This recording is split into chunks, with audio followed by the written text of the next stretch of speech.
السلام عليكم، مرحبا بكم مجددا في قناتكم مطبخ وفاء. نتمنى تكونوا في احسن الاحوال يا ربي وانتم كتشاهدوا هذا الفيديو. اليوم غادي نشارككم الوصفه ديال لي شوسون بواحد العجينه كتجي خفيفه ومقطنه فيسا، كتوجد معنا ما كتحتاجش الوقت بزاف باش تخمر، وكذلك واحد الحشوه كتجي بنينه ومعلكه بلا فرماج حمر. فبقاو معايا حتى التالي باش تشوفوا المقادير وطريقه التحضير. اول حاجه كنديروها هي كنوجدوا الحشوه وكنخليوها جانبا باش تبرد. عندي هنايا واحد زلافه ديال الفلفله درتها في مقيله، درت لها زيت زيتون وزيت العاديه، واحد شويه ديال الملح وبزار، واحد المعلقه صغيره ديال الزبده، وكنديروا الفلفله ديالنا فوق البوطه باش طيب. وفي واحد المقله اخرى كنحكوا واحد الريس ديال الثوم، كنضيفوا واحد زلافه ديال البصله مخلطه ما بين الخضاريه والعاديه، نتوما ممكن ديروا غير واحد النوع. كنضيفوا كذلك واحد شويه ديال الملح وبزار، واحد خويه ديال زيت الزيتون، واحد معلقه صغيره ديال الزبده. كندوها فوق البوطه حتى تبدي تدبال. عاد كنزيدوا سطر ديال الدجاج ولا لدان اللي متوفر عندكم. كيف ما نساوش نضيف واحد شويه ديال الملح على حسب الصدر ديال الدجاج باش ما يجيناش باسل. وهنايا غادي نضيف واحد شويه ديال عطريه ديال الشوا الا كانت متوفره اكيد، ولكن كتعطي واحد البنه خطيره للحشوه ديالنا. كنضيفوا كذلك واحد شويه ديال الخرقوم وسكينجبير، وعاد كنضيفوا واحد زلافه ديال الخيزو محكوك، واحد زلافه ديال قرعه خضراء محكوكه، كنغطيو عليها ونخليوها طيب على خاطر. وها هي الفلفله ديالنا طابت. انا كنفضل انني نطيب الفلفله بوحدها، ما كنديرهاش مع باقي المكونات باش ما تطلقليش الجهد ديالها في الحشوه. وهذه هي الحشوه ديالنا من بعد ما طابت. قبل ما نطفيو عليها غادي نزيدو واحد شويه ديال الربيع مقطع، قزبر معدنوس مقطع رقيق، واحد 3 ديال الفرماجات اولا 4، وواحد شويه ديال الزعتر. وكنحركوا كلشي مزيان مزيان حتى يبان لنا داك الفرماج داب وتجانس مع الحشوه. الحشوه ديالنا تعلكت وما بقات فيها حتى قطره ديال الماء، كتكون وجدات. في الاخير كنضيفوا هذيك الفلفله على باقي المكونات، كنخلطوا كلشي مزيان ونخليوها ابار باش تبرد. ودابا يلا هو نوجدوا العجينه. غادي نحتاجوا واحد 3 ديال الكيسان ديال دقيق الفورس او ما يعادل 340 غرام، واحد المعلقه كبيره ونص ديال الخميره الفوريه، واحد المعلقه كبيره ديال السكر سنيده، معلقه صغيره عامره ديال الملح.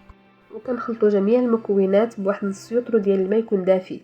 كنخلطوا هاد العناصر مزيان مزيان باستعمال الطراب اليدوي حتى ما كيبقاوش يبانوا لنا تكتلات ديال الدقيق، وكيكون الخليط على هذا الشكل جاري بحال الكيكه.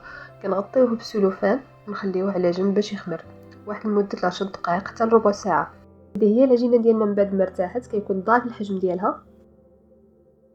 عاد كنضيفوا واحد 2 كيسان ديال الفينو، واحد 2 كيسان ونص ديال الفورص، كنضيفوا واحد 2 معالق كبار ديال الحليب غبره، كنسمو العجينه ديالنا بشويه ديال الزعتر، وواحد نص كاس ديال الزيت مخلط ما بين زيت الزيتون وزيت العاديه.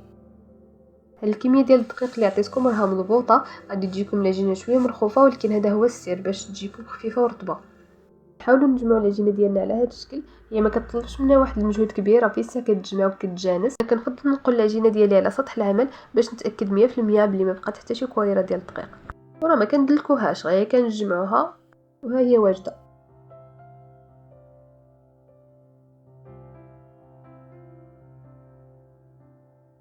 دهنوا العجينه ديالنا بواحد الخويط ديال زيت الزيتون، كنردوها للبول ونغطيوها ونخليوها على جنب غير على ما نوجدوا باقي المكونات. عندي هنايا الحشوه من بعد ما بردات، واحد الزليفه درت فيها واحد الخليط ما بين الفينو والفورس باش غادي نقرص العجينه. وكنوجد ايضا واحد البيضه نخلطها بشويه ديال الحليب باش ندهن الوجه. هنايا كنقسموا العجينه ديالنا على جوج باش نتحكموا فيها اكثر. ولا عندكم سطح العمل كبير ممكن تسرحوها خطره واحده.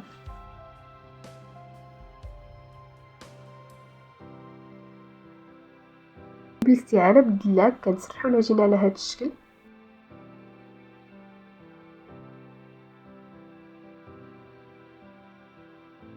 هنايا كنحاول نوريكم السمك اللي رققت عليها العجينه ديالي. نستعانوا بواحد الزلافه باش نقطعوا العجينه ديالنا، كنديروها على شكل دوائر، كنقطعوها بالموس كما راه موضح الفيديو.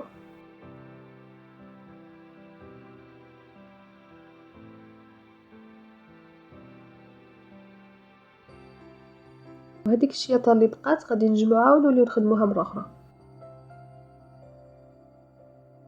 كنعمرو لي شوصون ديالنا تقريبا كنحتاجو معلقه كبيره في كل دائره، ما تعمرهمش بزاف باش ما تخرج لكمش الحشوه من العجينه. بعد ما عمرناهم على هذا الشكل كنطويو العجينه على جوج، نحاولوا نثبتوها بالصباط ديالنا. بعد ما سدينا وثبتنا لي شوصون ديالنا كاملين كنهزو واحد الفرشيطه وكنحاولوا نزيدوا عاد نقرصوا الجوانب باش على داك الشكل الزوين ديال لي شوصون. نستوهم فواحد اللاطه اللي تدخل الفران مباشره، كندهنوهم بالبيض، نرشوهم زنجلان وندخلوهم الفران يطيبوا.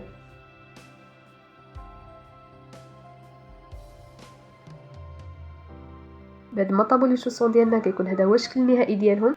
كنقدموهم مع واحد البريري ديال اتاي ولا واحد الكاس ديال العصير، يا سلام.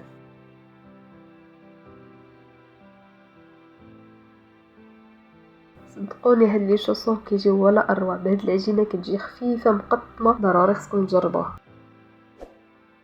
وكيكون هذا هو الفيديو ديالنا ديال اليوم، نتمنى يكون الاعجاب ديالكم الوصفه حتى هي تجربوها وتعجبكم. تبقاو على خير.